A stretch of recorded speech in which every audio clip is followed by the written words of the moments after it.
My great-grandfather was a 50-year Mason in the Grand Lodge of Massachusetts as well. So certainly Masonry in that time period was pervasive, and many people find, even when they don't recognize it, that they've got Freemasons in their background and in their history.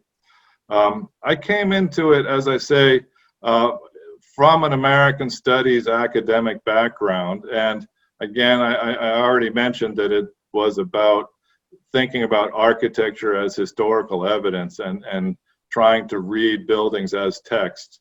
And in really a class project that I was doing as a graduate student, I became interested in, I was then thinking about furniture, and I found that there was a furniture company in Massachusetts, in Cambridge, Massachusetts, that specialized in producing fraternal furniture. And I found a catalog from the 1870s that had images of this fantastic ceremonial furniture that the A, B, and E.L. Shaw Company was producing. And in many ways, this furniture was interchangeable with church furniture, except instead of having crosses on it, it had squares and compasses on it. And I realized, having found this document, that I really did not know anything about fraternal furniture, and why was there such a market for fraternal furniture that a company could specialize in it. And it also had an engraving of an extraordinarily fancy chair that they called the Haverhill Masonic chair.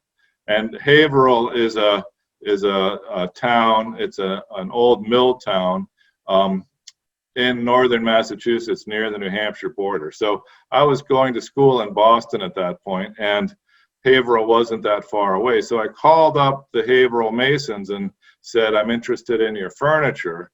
And they didn't know what to make of me, you know.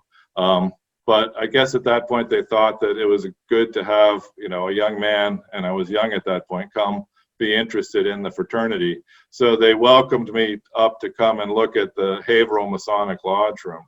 And the Haverhill Masonic Lodge Room was in the top floor of a commercial building, a 3-story brick commercial building, and it hadn't been changed significantly since the 1870s when they built that building. And, you know, it was like a time capsule. I felt like I was Indiana Jones with the Raiders of the Lost Ark, you know, that here I was in this ritual space with this spectacular furniture, with murals on the walls, you know, and I now can tell you what the murals were. You know, they were faith, hope, and charity. But at that point, you know, the top of my head blew off, and I thought, what is this place? You know, I've never seen anything quite like this. I knew that there was a fraternity called the Masons, but I didn't know anything about